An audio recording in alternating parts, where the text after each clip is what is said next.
Stories that matter. The journey of life from birth to death is an extraordinary trip, sometimes filled with great joy and excitement, but at other times filled with pain, sorrow, and disappointment. Stories That Matter shares both extremes with you. Sometimes our stories will make you feel very happy, but the journey of life is not all happiness. Other times, the journey of life will make you feel sad, for all of us have experienced both extremes. Stories That Matter will begin right after the break with a story that will touch your heart in the journey of life. Welcome to Stories That Matter. I'm your host, Doug Thompson, with my special guest, Deb Kluttz from Manhattan. Deb, thank you so much for being here. Oh, thank you for having me, Doug. This is the second time we've done the show, and we're talking about Homestead Ministries. And for those of you who maybe didn't see the last show, we're going to go back over some of this. But Homestead Ministries, tell me about it. Homestead is it's a group home, a program for ladies who have exited the sex industry. Basically, they've been sex trafficked. They're survivors. They're female survivors, 18 and older. And then we pretty much put holistic care around them. We want to see every area of their life move forward in positive ways, and we do career training with them because I believe they need to be able to sustain themselves financially in order to move forward. How did Homestead get started? Where did the concept come from, and what and who put that in place that it could become a reality? Mm-hmm. I had gone out to training in October of 2009 to Indiana. Wesleyan headquarters was putting on a training, and I was absolutely blown away by this atrocity at that time. They started with an international scope and then kind of brought it down to United States, and then I went to other trainings that dealt with the state of Kansas as well. I was absolutely, like I said, blown away by how huge this was, and that was in 2009.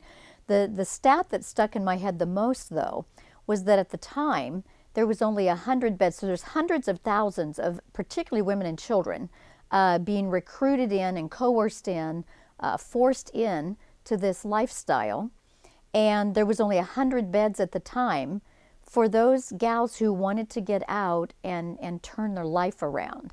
And so when you're talking about hundreds of thousands going in and only 100 beds available, that was startling to me. I went back to our women's ministry team at the church. I was executive pastor at the time at Westview Community Church in Manhattan, and just shared with them, what I had learned, what was going on in this realm.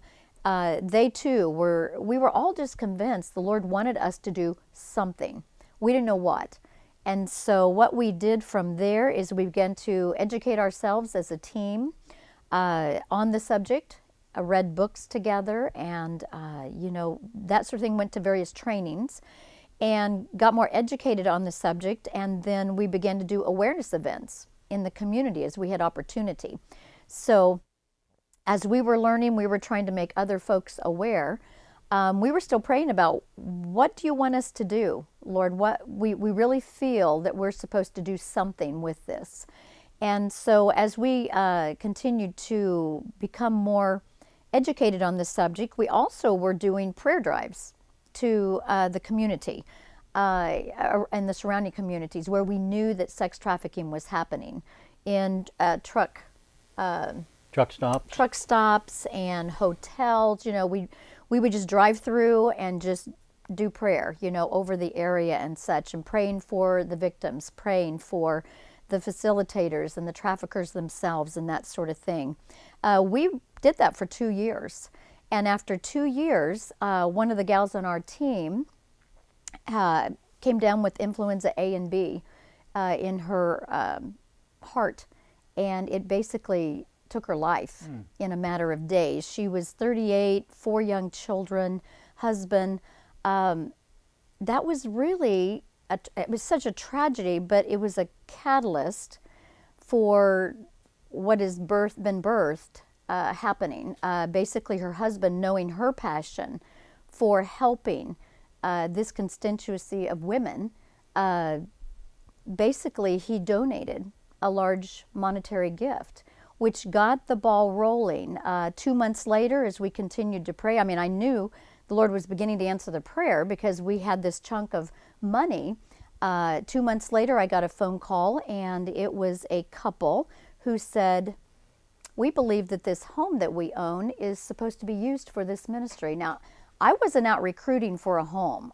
We really did not know what we were supposed to do to help. And it seems like such a huge, huge problem. And you feel so small.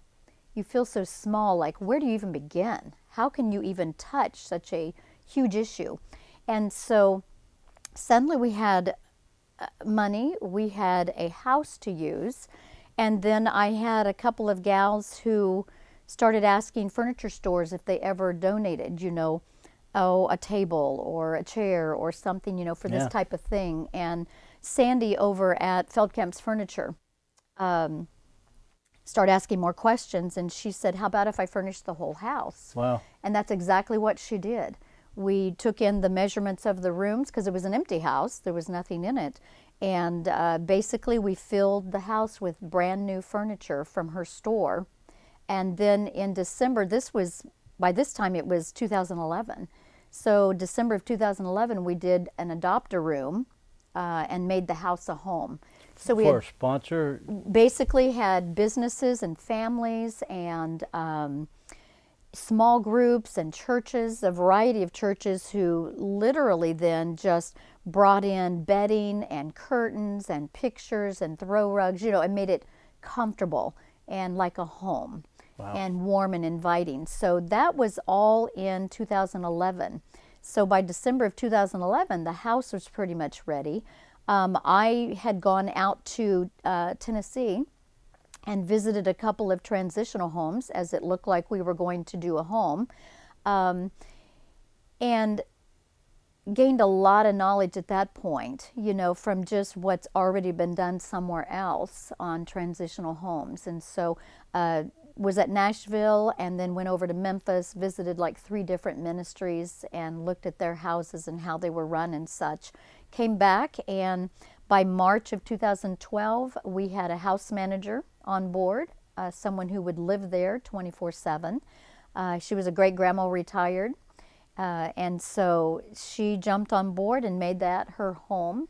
And basically we opened our doors then in July of 2012, had our first 2 ladies in August of 2012. Okay. We're going to cut away. We're going to take a break. You're listening to Deb Kluttz from Homestead Ministries out of Manhattan. We'll be right back.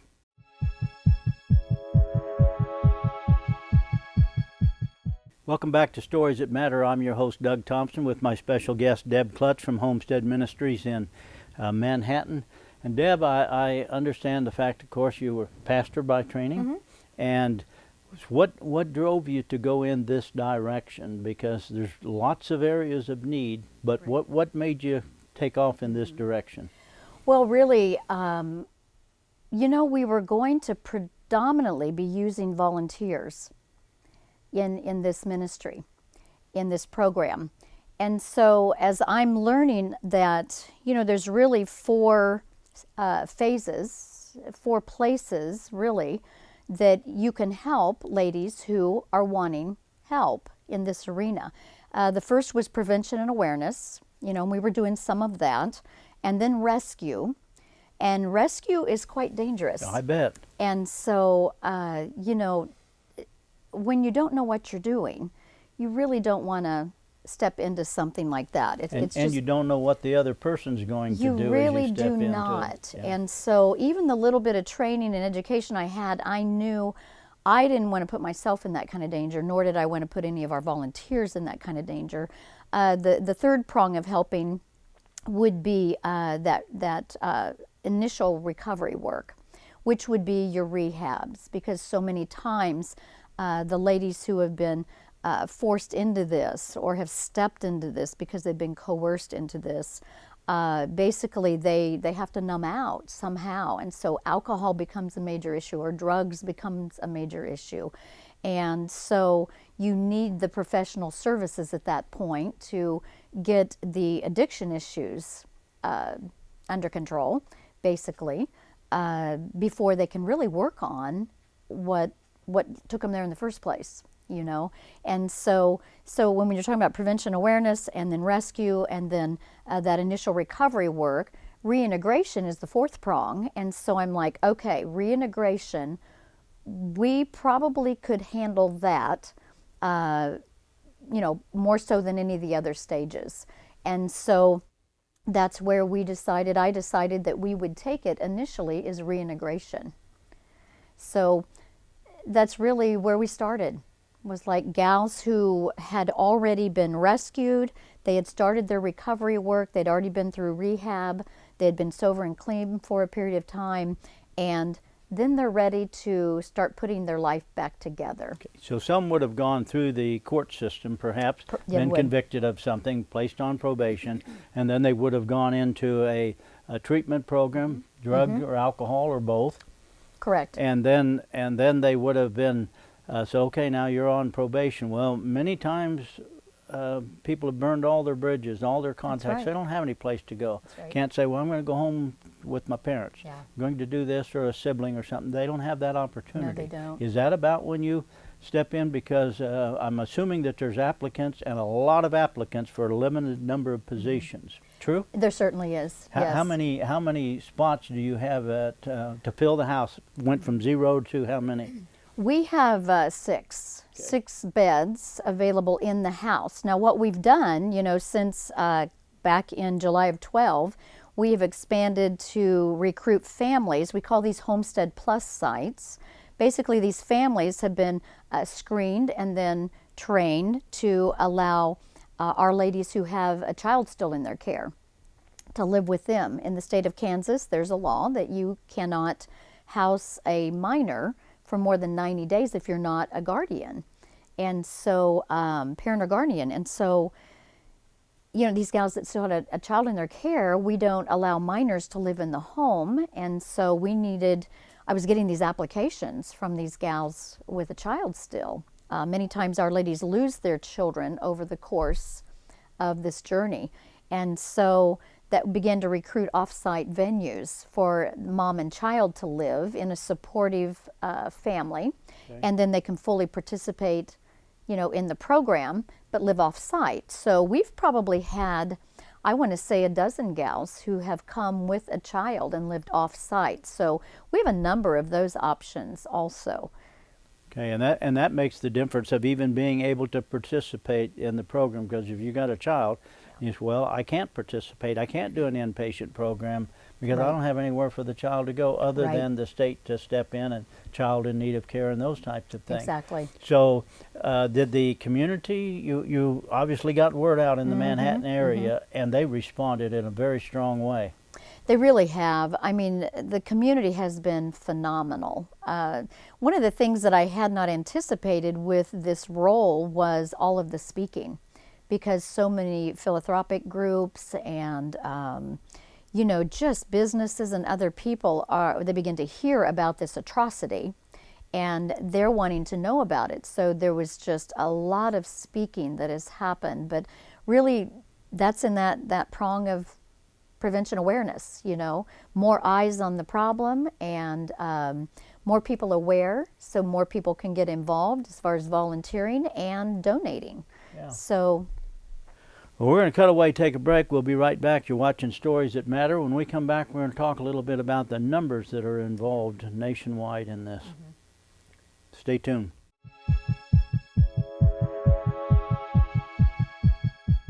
Welcome back to Stories That Matter. I'm your host, Doug Thompson, with my special guest, Deb Kluttz. And Deb is the Executive Director at Homestead Ministries out of Manhattan. We've been talking about sex trafficking and what Homestead Ministry is doing to try to usher people, young girls or of all ages, out of the sex trafficking. And I'm looking at some of the facts from your program. It's absolutely amazing. I had no idea that America is the #1 destination for sex trafficking victims. It's frightening, isn't it? Yeah. It's atrocious. Yeah, it really is. And you mentioned, I don't remember if we were talking on break or if we did it on air, about going to the truck stops, because that's one of the areas that people go to, and I'm assuming clubs and other places like that. The U.S. State Department estimates 600,000 to 800,000 foreign nationals are trafficked each year into the United in States. the United States. That's right. And then you've got between 100,000 and 300,000 of our own citizens who are trafficked within our country, and most of those are women and children. It is a exponential problem. Absolutely, and I see on here the stats say 89% of the women in the sex industry, they want out of it. Yes. Never wanted in it to begin with. Exactly. It's been family situations or events in their lives that have put them into that spot. Does it feel overwhelming to you? You know, it is overwhelming, but really the gals themselves have to be the engine of change. You know, so if you have a person, and we call our ladies survivors because they've literally survived such atrocities. And when they determine that they want to change their life around, then you give them the right opportunity and the right resources and the support around them, and amazing things happen. It's phenomenal to watch our ladies when they enter the program, and 1 year later, just the complete life change that has happened. It's absolutely a miracle. And, you know, they're the driving force, though, really. Well, I understand. And, of course, and then you have prayer groups within the homes. And do they attend church services on the outside, or are the services within the home, or no, both? Really, they go, when I say we have holistic care, so mentally, emotionally, even their drug and alcohol, all of that, we partner with Pawnee Mental Health Services. So we do the beautiful thing about Homestead, what has evolved basically is that we have lay people who I believe very much so are so needed in this battle. And then we have professional services, and we bring the two together. And so we bridge the professional services and really the laity, I'll say, in order to work together to assist these survivors in restoring their lives. And so it's a beautiful thing. It really is, because people who think that, yeah, I really don't have any, I don't even know where to start, I don't even know what I would do. We have over 100 volunteers. And Wow. they're from all walks of life, and it's very intergenerational as far as the involvement. And I think our ladies would say hands down, it's that unconditional love and acceptance that propels them forward in so many ways. But you also have to have the professional services needed. So you deal with the mental health issues, the addiction issues, we have support group once a week for just our ladies. I do a Bible study with them weekly, just our ladies. They go to church in a local church, which, you know, is with the whole congregation. So it's not just Homestead. Yeah. And then the job apprenticeships, many times that's how we do career training, where a business person will take one of our ladies under their wings and apprentice them in an actual career path. And so that's been a beautiful thing as well. We have dentists on board, we have hairstylists on board, we have chiropractors on board, and massage folks on board.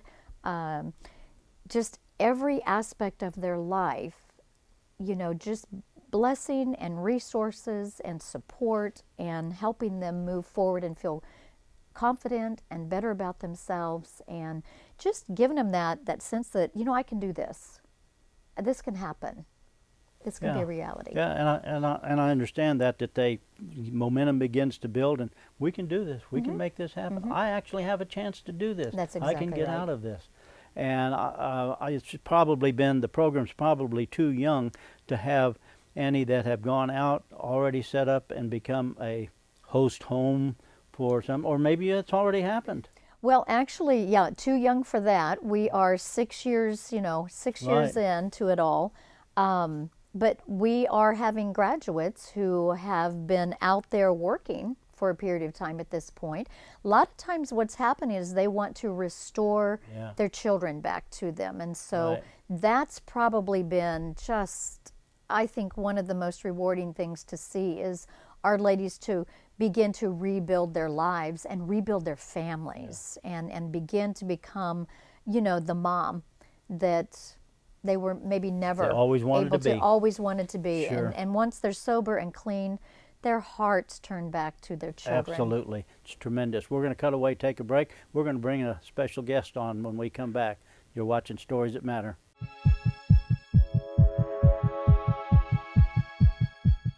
Welcome back to Stories That Matter. I'm your host, Doug Thompson, and if you're looking at your television set right now or on the computer, why, off on your left is Deb Kluttz, the Executive Director of Homestead Ministries, and we brought on a special guest, Andrea Carter. And thank you for being here. Thank you for having me. You have been through the program at Homestead. For what period of time were you there? I was there for 14 months. And I'm guessing that at the time you went into the program, you were rock bottom. Yes. Yeah. Yes. And this program worked for you? Yes, it did. Yes, it did. I found my will to live there. And were you in the group home? Were Yes. you in the home? Yes. Okay. And so you finished up how long ago? In August 19th is when I graduated. Okay. And then what does that mean when you say, and then I graduated? What happens to you then? Well, I've stayed very involved with Homestead. I have my own career. I'm a certified medication aide. I have my own apartment. I have a vehicle that Homestead donated to me. I speak for Homestead quite a bit, and I volunteer with some of their other programs. Okay. And so there may be a program that you go out and you would have that unique ability to talk to other kids who are in trouble, or younger people who are in trouble, and they don't know where to go. They're kind of maybe not at that point of the rock bottom, but I bet you go back to Homestead and talk to some that are at rock bottom. They had nowhere to go, burned every bridge that there was, and they felt like they have nothing and no value. And you get a chance to talk to them every now and then, don't you? Yes. Yeah. And because you've been there, and you're able to lift them, make them feel a little bit about it, that there's the good Lord's at the other end of that light. He's all the way through it, of course, but that's just got to be fantastic for you. Yeah, it's one of my reasons for my desire to live now, is to reach people and bring them out of their low points. Yeah. Yeah, this is a fascinating program, isn't it?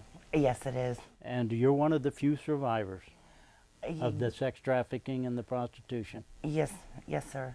Okay. Well, hope you guys have enjoyed today's show. Thanks for watching.